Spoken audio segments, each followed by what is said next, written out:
Hello and welcome to Series 3 of Study English IELTS Preparation. I'm Margot Politis. In this series, we'll look at some of the criteria for the assessment of the IELTS test and some of the skills you'll need to practice for the test.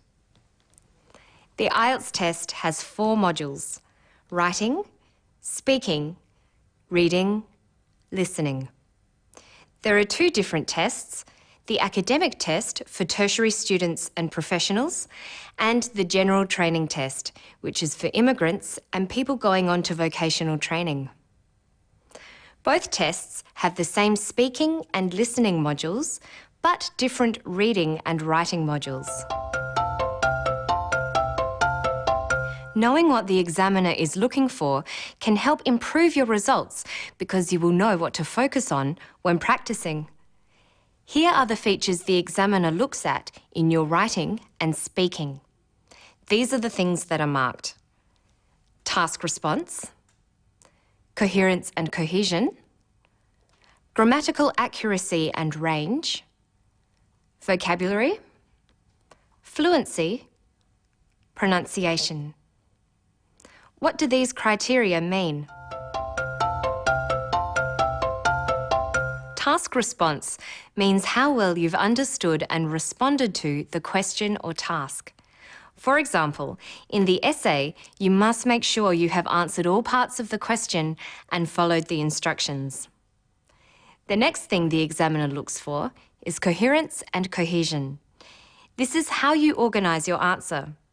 For example, in the essay, coherence means that the essay works in its overall structure, making sense in the way it is organised.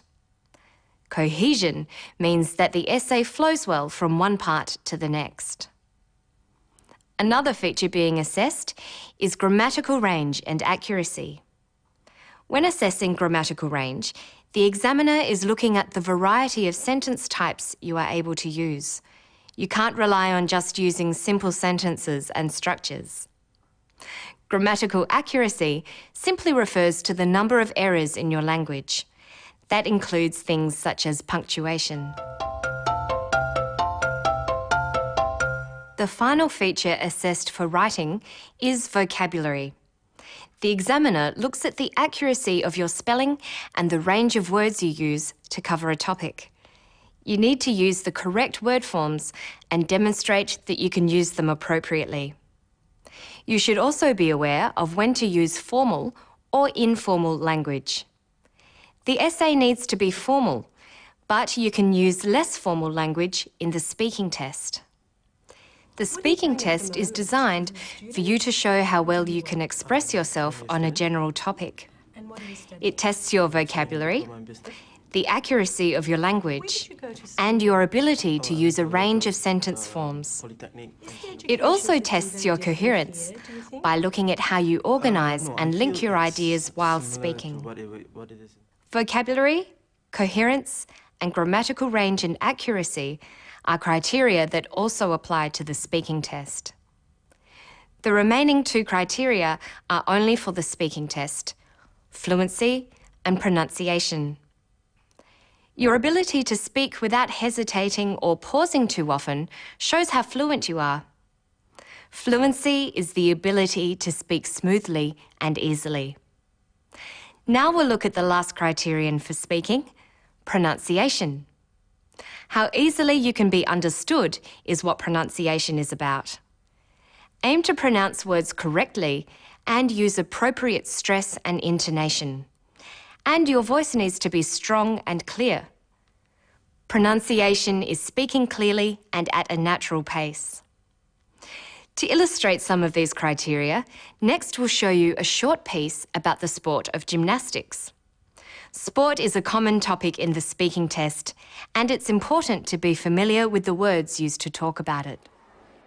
I do gymnastics at the Australian Institute of Sports. I was about 5 when I started, and I started just fun gym. My mum was a coach, so I got into it from that. We train about 36 hours a week, which is pretty tough, but it's worth it in the end. We don't have a lot of school. We do usually 3.5 hours of school in between our training. We have our main coach, who is the head coach for AIS. He coaches my group for bars, floor and vault, but we have another coach for beam. Notice she says, I do gymnastics. Different verbs are used for different sports. You say that you play football or play basketball, but do gymnastics. And you go fishing. Some sports and activities have their own verbs.